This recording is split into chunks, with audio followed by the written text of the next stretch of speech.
2018년도 어느새 훌쩍 지나와서 이제 12월입니다.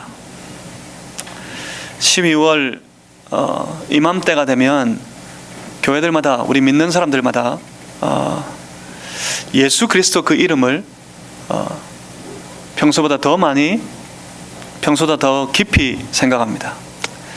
비단 이때만 우리 주의 이름을 찬양하고 비단 이때만 예수님을 생각해야 될 때는 아닙니다.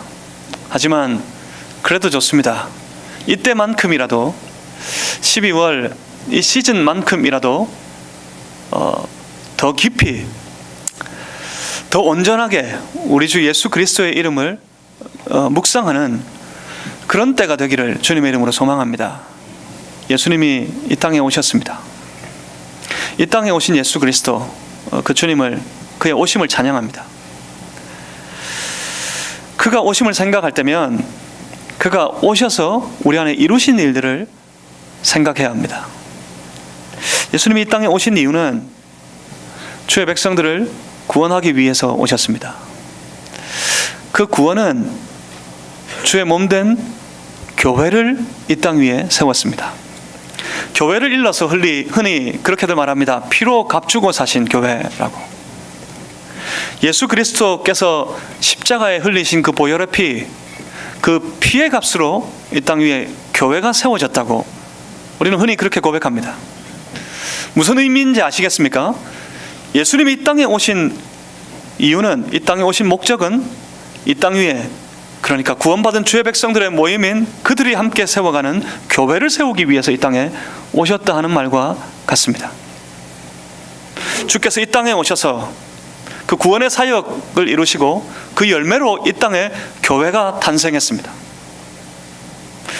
그래서 우리는 그렇게 고백합니다. 교회는 예수 그리스도의 몸이라고. 주의 몸된 교회가 되었다고 우리는 그렇게 고백합니다. 몸에는 여러 지체가 있습니다. 우리의 몸을 생각할 때 우리의 한 몸에는 여러 지체로 이루어져 있습니다. 그 지체들은 어떻습니까? 몸에 붙은 지체는 각 지체가 자기 자신을 위해서 결코 존재하지 않습니다. 그러니 말하자면 손이 손을 위해 존재하지 않습니다. 발이 발을 위해 존재하지 않습니다. 지체에 존재하는 이유는 다른 지체를 섬기고 돌보기 위해서 존재합니다. 그리고 나아가 저마다 모든 지체는 머리의 명령을 받아서 그 머리가 명령한 그 일들을 이루어 가도록 존재합니다. 그래서 모든 일이 결국에는 한결같이 머리에 생각을 이루어 가는데 소용됩니다. 우리의 몸이 건강할 때의 모습을 여러분 아시겠습니까? 우리의 각 지체들이 머리의 생각을 잘 이해하고, 그래서 그 이해한 생각을 가지고 각 지체가 즉시로 이행하여 이룰 때, 그때 우리의 생활은, 우리의 몸의 삶은 건강한 삶입니다. 내 위장이 비어서 내 머리가 배고픔을 느낍니다. 배고프면 어떻습니까? 배고프면 내 머리가 명령합니다. 급히 내 발로 저 싱크대에 쫓아가서 내 손으로 잘 준비해서 아주 맛있는 라면을 보글보글 끓여가지고요, 즉시로 그 라면을 한 그릇 먹고 난 다음에 내 머리가 느낍니다. 이제 내 배고픔은 사라졌고 내 배가 부르다. 이때 건강한 사람이에요. 배가 고픈데 배고픈 것도 느끼지 못하는, 내 머리가 아무리 배고프다고 외쳐도 전혀 배고픔을 느끼지 못하는, 배고픔을 채우기 위해서 일하지 않는 내 몸이라면 그 몸은 병든 몸입니다.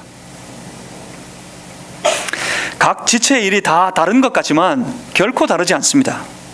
만약 몸의 각 지체들이 각자의 일들을 주장하고 다른 지체를 향해서 비난하고 내 몸에 붙은 지체가 서로가 서로를 향하여서 다투고 분쟁하기 시작하면 결국 그 몸은 상처를 입게 되고 고통은 그 머리가 받습니다. 우리의 몸이 그러하듯이 머리이신 예수 그리스도 안에서 한 몸을 이룬 주의 몸된 교회도 마찬가지입니다. 건강한 교회 되는 길을 아십니까? 건강한 교회가 어떤 교회일 것 같으십니까? 건강한 교회는 각 지체가 각자의 맡은 자리에서 머리가 되신 예수 그리스도의 뜻을 잘 이해하고 즉시 최선을 다해 자신의 역할을 다 하고 있을 때 그 교회는 건강한 교회입니다.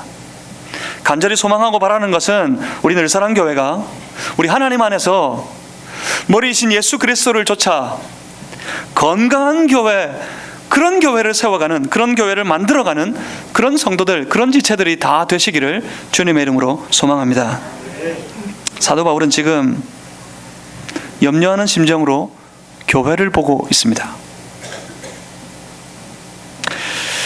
두려운 마음으로 사도 바울은 교회를 향해 권면합니다. 우리에게 먼저 그런 마음이 있어야 됩니다. 언제나 주 안에서 두려운 심정으로 교회를 생각하는, 교회를 먼저 생각하는 그런 마음이 성도된 우리 안에 있어야 합니다. 그리고 그 교회의 머리가 되신 예수 그리스도를 깊이 생각해야 합니다. 주가 왜 오셨고, 주가 내 안에 무엇을 이루셨고, 지금 그 머리 되신 예수께서 나를 향해 무엇을 원하시는지, 그 예수께서 주의 몸 된 우리 교회를 향해 무엇을 원하시는지 깊이 생각해야 합니다. 교회는 단순히 우리들의 모임이 아닙니다. 교회는 단순히 사람들의 모임이 아닙니다. 교회는 거룩한 예수 그리스도의 몸입니다. 우리가 함께 예수 그리스도의 몸을 이루고 있다는 말입니다. 결국 우리가 세워가는 것은 우리의 모임을 세워가는 것이 결코 아닙니다. 우리가 세워가는 것은 예수 그리스도의 몸을 함께 동력하며 세워가고 있는 것입니다. 그 몸이 주 안에서 자라야 합니다. 그 몸이 주 안에서 성숙해져야 합니다. 그 몸이 주 안에서 더욱 건강해야 합니다. 사도 바울은 그 염려하는 심정으로, 두렵고 떨리는 마음으로 교회를 향해 이렇게 권면합니다. 형제들아, 내가 신령한 자들을 대함과 같이 너희에게 말할 수 없어서 어린 아이들을 대함과 같이 하노라. 바울은 고린도 교회에 있어서 그들을 양육하고 그들을 훈련할 때를 돌아보면서 말합니다. 마치 어린 아이들을 대함과 같이 했다고. 고린도 교회 성도들을 만날 때 마치 어린 아이들을 만나는 것처럼 그렇게 만났다고. 그들을 돌보고 그들에게 권면할 때 마치 어린 아이들에게 하듯, 내 아이에게 하듯 그렇게 했다고, 그렇게 고백하고 있습니다. 어린 아이들을 대함과 같다 하는 말, 그 고백에는 마치 부모의 심정과도 같이 그 아이가 점점 더욱 성숙하게 자라주기를 원했던 사역자 사도 바울의 심정이 포함되어 있는 그런 말씀입니다. 애를 키울 때 여러분 뭐가 제일 염려가 되십니까? 어린 자녀를 키울 때, 이제 다 키워 놓으셔가지고 그때가 기억이 안 나시는지 모르겠습니다. 어릴 적 내 자녀들을 키울 때 여러분 무엇을 제일 염려하셨습니까? 이 아이들이 건강해야 될 텐데, 또 어떻습니까? 이 애가 잘 자라야 될 텐데. 제일 염려되고 걱정이 되는 게 그겁니다. 갓난쟁이 아이 부둥켜 안고 이 애가 서울대학 가야 될 텐데, 이거 먼저 걱정하지 않습니다. 먼저 걱정은 애가 아프지 말아야지. 아플 때 어떻습니까? 밤을 새워가면서 이 아이를 부둥켜 안고 염려하면서 이 애가 건강했으면 좋겠다고 기도하고 또 기도했습니다. 그리고 그 아이를 먹이며 양육할 때 가장 큰 기대는 이 아이가 자라는 거예요. 언제 염려됩니까? 좋은 거 다 먹이는데, 나는 배를 골아가면서 좋은 건 내한테 다 먹였는데 애가 안 자라요. 애가 전혀 자라지 않는 아이를 부둥켜 안고 얼마나 염려하고 걱정했습니까? 얘가 안 크면 어떡하나? 언제 기쁩니까? 아프다가 빨리 나았을 때 정말 기쁘고 감사합니다. 언제 기쁩니까? 애가 자라는 것 보면서 기뻐요. 우리 작은 애가, 우리 큰 애는 그렇게 안 크더니 우리 작은 애는 한 1년 새에 한 10cm가 훌쩍 컸습니다. 그거 보면서 큰 애하고는 달리 참 기뻐요. 애가 잘 자라고 있다 싶어서 기쁩니다. 커야 할 텐데, 잘 자라야 할 텐데, 애가 건강해야 될 텐데 염려하고 또 염려합니다. 음식 하나 만들 때도, 아이를 위한 음식 하나 만들 때도 정말 염려하는 마음으로, 정말 위하는 마음으로 잘 준비하고 또 준비합니다. 제가 어릴 적에는 저희 어머니가 음식을 준비할 때 항상 제 아버님을 먼저 생각하는 것 같았어요. 이 밥도 따로 짓고요. 아직 퇴근도 안 하셨는데 저녁 밥상에는 항상 아버님 밥이 먼저 준비되어 있어요. 제 밥그릇보다 크고요. 밥도 이만큼 산처럼 쌓여 있어요. 그러니까 뚜껑을 눌러 꽉 덮어가지고 아버님 오실 때까지 제일 먼저 제 밥 퍼기 전에 그 밥을 저 안방에 아랫목에 딱 넣어둬요. 이불 덮어가지고 식지 말아야 된다고. 아버지만 생각하는 줄 알았습니다. 그런데 요즘에는 달라졌어요. 제가 저희 아내를 봐도 제가 제 모습을 봐도 우리 애에게 더 좋은 것 먹여서 애가 건강하고 애가 잘 자라도록 해야 되겠다. 특히 어릴 적에 이유식 준비하는 부모님들 정말 대단한 열심입니다. 정말 물도 좋은 물만 끓여서 하려고 그러고요. 정말 깨끗한 음식 가지고 잘 준비해서 애를 먹이려고 합니다. 무엇 때문에요? 달라지 않고 잘 자라야 되니까. 내가 너희를 저주로 먹이고 밥으로 아니하였노니 이는 너희가 감당하지 못하였음이거니와. 저주로 먹였답니다. 밥으로, 단단한 음식으로 하지 아니하였답니다.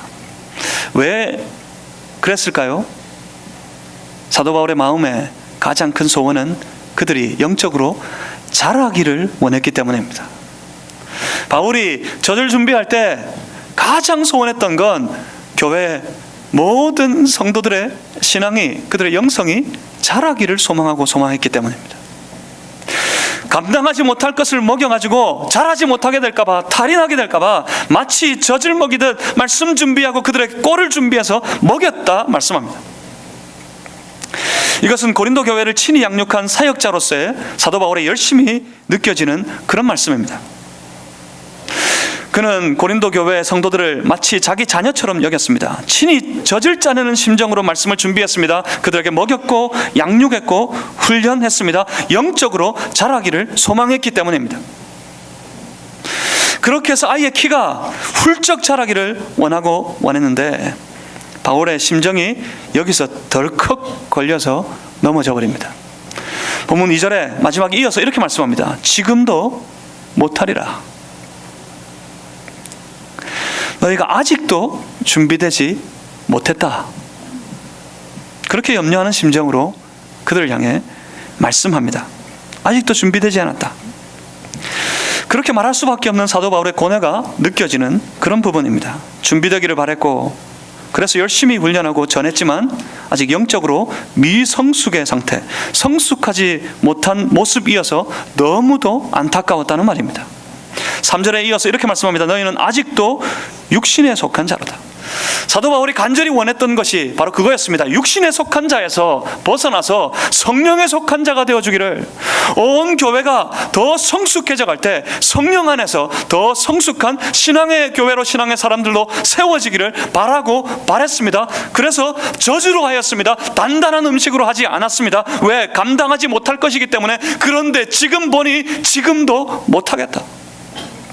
너희는 아직도 육신에 속한 자로다. 하나님의 말씀이라는 영적인 꼴을 먹고 신령한 사람으로, 영적인 사람으로 훌쩍 자라주기를 바랬습니다. 그런데 아직도 육신에 속한 자들인 것 같아, 아직도 자라지 못한 것 같다, 아직도 성령을 받기에, 성령의 사람으로 살아가기에 준비되지 못한 것 같아 바울은 사역자로서 안타까웠습니다. 육신에 속한 자, 이것은 사도 바울의 고뇌였습니다. 그래서 계속해서 고린도전서에 이 육신에 속한 자라는 말이 반복됩니다. 앞에 2장 14절에 이렇게 말씀했던 적이 있습니다. 육신에 속한 사람은 하나님의 성령의 일들을 받지 아니하나니. 거기서 육신에 속한 사람이라는 말이 나옵니다. 육신에 속한 사람과 성령을 받아 성령께 속한 사람은 다릅니다. 육신에 속한 사람과 성령에 속한 사람의 차이, 그 차이를 여러분 이해하십니까? 육신에 속한 사람이나 성령에 속한 사람, 그 사람의 외모는 구별되지 않습니다. 육신에 속한 자나 성령께 속한 자나 그들이 살아가는 삶의 모습은 다 똑같습니다. 하지만 그들에게 차이가 있다면 모든 차이는 그 삶에 대한, 그들의 생에 대한 판단의 차이에서 나타납니다. 성령에 속한 사람은 모든 만난 현실과 상황들, 되어지는 일들을 성령께서 주시는 마음으로 판단합니다. 성령은 어떤 분이십니까? 이미 우리 그 말씀을 보셨던 것처럼 성령은 하나님의 마음의 깊은 것도 통달하시는 분입니다. 그래서 그 성령께 속한 자는 성령께서 주시는 마음으로 하나님의 뜻을 구합니다. 머리이신 예수 그리스도의 뜻을 구하고 찾습니다. 성령의 은혜로 그 하나님의 뜻을 확신하기를 소망합니다. 그리고 하나님의 뜻을 확신한 후에 그 구하고 확신한 하나님의 뜻 안에서 모든 일들을 감당하는 사람, 모든 일들을 판단하는 사람, 그들이 바로 성령에 속한 사람들입니다. 하지만 육신에 속한 사람들, 그들의 판단 기준은 틀립니다. 처음부터 끝까지 자기 자신입니다. 자기 자신을 기준으로 사람과 사물들을 판단하게 되어 있기 때문에 그 열매는 시기와 분쟁으로 나타납니다. 그래서 3절에서 사도 바울이 이렇게 말씀했던 겁니다. 너희가 아직도 육신에 속한 자로다. 왜냐하면 너희 가운데 시기와 분쟁이 있기 때문이다. 시기는 뭡니까? 시기는 자기 자신의 기준에 비추어서 다른 모든 사람과 다른 일들을 판단하는 마음에서 나오는 것이 바로 시기입니다. 그리고 분쟁은 자기의 기준과 타인의 기준이 만나서 부딪힐 때 나타나는 열매가 바로 분쟁입니다. 고린도 교회 현실이 이랬습니다. 본문 4절입니다. 어떤 이는 말하되 나는 바울에게라 하고 다른 이는 나는 아볼로에게라 하니 너희가 육의 사람이 아니리요. 이것이 고린도 교회의 현실이었습니다. 나는 바울에게, 나는 게바에게, 나는 아볼로에게, 심지어 나는 그리스도에게 속한 자라 서로 주장하면서 서로 나뉘어져서 서로를 시기하고 분쟁하는 일들을 일삼고 있었습니다. 바울에게 속하였기 때문에 바울의 가르침을 따르는 것이 아니었습니다. 게바에게 속하였기에 게바와 권면했던 말씀을 따르겠다는 것이 아니었습니다. 아볼로가 가르쳤던 그 말을 기억하고 그것을 따르겠다는 것이 아니었습니다. 그리스도께 속했기 때문에 주가 주셨던 말씀을 기억하고 그 말씀대로 살겠다 했던 것이 아니었다는 말입니다. 그저 아볼로에게, 그저 바울에게 속한 자 나누어져서 서로가 서로를 향해서 비난하고 시기하고 질시하며 분쟁을 일삼고 있는 데만 사용되었다는 그런 말입니다. 그렇다고 이 일로 인하여서 주의 몸된 교회가 타락했거나 그 주의 몸된 교회가 무너져 가고 있는 것은 결코 아닙니다. 오히려 육신의 세상과 같은 일들을 교회가 하고 있다는 사도 바울의 단식일 뿐입니다. 교회는 타락하지 않습니다. 교회는 타락할 수 없습니다. 교회는 멸망하지 않습니다. 교회는 멸망할 수 없습니다. 사람들이 어떻게 하더라도 주의 몸된 교회는 안전합니다. 왜냐하면 그 머리 대신 예수 그리스도께서 거룩하시고 영화로우시며 지금도 살아서 역사하시기 때문에 그렇습니다. 그에게는 천지와 만물을 창조하신 권세가 있기 때문에 그렇습니다. 그가 오늘도 이 시대를, 세상을 다스리시기 때문에 그렇습니다. 교회는 타락하지 않습니다. 하지만 타락한 세상의 길과 같은 길을 가는 사람들은 언제나 있었습니다. 그것이 바로 그 안에, 그 교회 안에, 거룩한 주의 몸된 교회 안에 시기와 분쟁으로 나타나는 것입니다. 이것이 오늘도 우리 주님의 교회를 향한 단식입니다. 5절에 이렇게 말씀합니다. 그런즉 아볼로는 무엇이며 바울은 무엇이냐? 그들은 주께서 각각 주신 대로 너희로 하여금 믿게 한 사역자들이니라. 나는 심었고 아볼로는 물을 주었으되 오직 하나님께서 자라나게 하셨나니. 심는 게 중요할까요? 물을 주는 게 중요할까요? 심어야 자랍니까? 물을 주어야 자랍니까? 심는 게, 물을 주는 게, 그 둘 중 그 무엇이 더 중요할까요? 지금 바울은 그것을 말하고 싶은 게 아닙니다. 바울의 판단에 아볼로가 잘못되었거나 바울 자신이 잘못되었거나 그 잘못을 이야기하려고 하는 것도 아닙니다. 그렇다고 아볼로가 더 많은 역할을 했다, 바울이 더 중요한 일을 했다, 교회를 세우는 데 있어서 그 역할의 경중을 나누어 말하고 싶은 것도 아닙니다. 바울의 의도는 바울 자신도 그렇고 아볼로도 예수 그리스도 앞에서 아무것도 아님을 말하고 싶은 겁니다.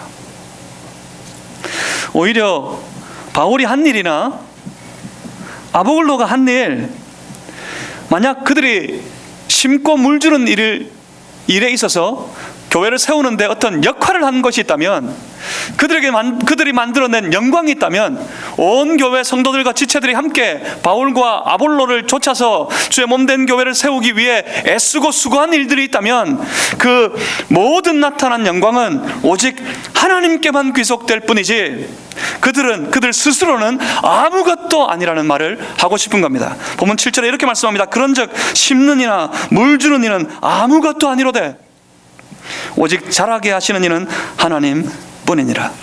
이것이 있어야 합니다. 이런 마음이 있어야 됩니다. 성도의 신앙의 시작은 여기서 시작됩니다. 나는 하나님 없이 내 주 예수 그리스도 외에서 그 밖에서는 아무것도 아닙니다. 우리의 신앙의 삶의 출발이 거기라 그랬습니다. 거기에 있습니다. 내가 할 수 있는 것이 없고 나의 역할이 아무것도 없고 오직 주 예수 그리스도, 오직 하나님, 그만 높아지고 그만 일하시고 그만 나타나기를 원합니다. 그것이 우리의 신앙의 삶이어야 합니다. 그렇습니다. 우리 모두가 다, 우리 행한 모든 전부의 일이 다 아무것도 아닙니다. 오직 하나님뿐, 오직 주 예수 그리스도, 그만 높아지고 그만 나타나야 합니다. 우리의 삶의 전부가 그렇습니다. 교회된 우리의 인생 자체가, 우리의 생애가 그렇습니다. 예수 그리스도의 이름으로 구원받은 하나님의 사람들이라면 그 삶에는 오직 예수 그리스도만 나타나야 합니다. 오직 하나님의 이름만 나타나는 그런 삶이 되어야 할 것입니다. 여러분의 인생을 통해, 여러분의 생활을 통해, 여러분의 가정을 통해, 우리가 함께 세워가는 주의 몸된 교회를 통해 오직 예수 그리스도의 이름만 높아지는 그런 교회가 되기를 주님의 이름으로 소망합니다. 하나님이 받을 찬양을 자신이 가로채어서는 안 됩니다. 내가 한 게 얼만데, 내가 어떻게 수고했는데, 이런 거 있어서는 안 됩니다. 오직 예수 그리스도, 우리 주님과 주님의 영광, 그것만 교회를 통해 나타나야 합니다. 교회 안에서 진정으로 찬양 받고 높임을 받으실 분은 오직 예수 그리스도 한 분뿐이십니다. 오직 하나님 안에서 우리 모두가 같습니다. 우리 하는 일들, 우리의 섬김에 차이가 있지 않습니다. 누구는 하고 나는 뒤에서 구경하고 그런 것도 있어서는 안 됩니다. 우리 모두가 다 같으며, 우리 모두가 다 같은 일을 하며, 우리 모두가 다 같은 열심을 내어서 다 함께 그 마음과 뜻을 같이 모아서 하나님을 찬양하는 일에 최선을 다해야 할 것입니다. 우리 하는 모든 일들은 또한 하나님을 찬양하는 일이 되어야 합니다. 오늘 교회된 우리, 이때 고린도 교회만이 아니라 오늘 교회로 부르심을 받은 우리 모두에게, 우리 각자에게 맡기신 역할도 아주 분명합니다.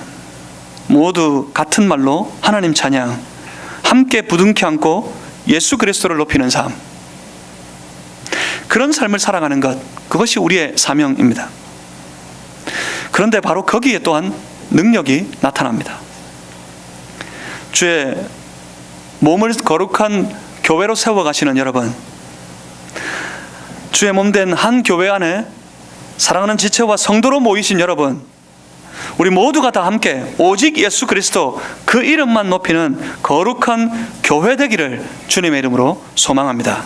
예수만 깊이 생각하고 예수만 묵상하고 예수만 높이고 예수만 찬양하는 그런 교회를 위해서 돌아보고 교회를 위해서 생각하고 교회를 위해서 수고하고 헌신하는 그런 교회, 그래서 우리 하나님이 영광 받으시는 그런 교회를 함께 세워가시기를 바랍니다.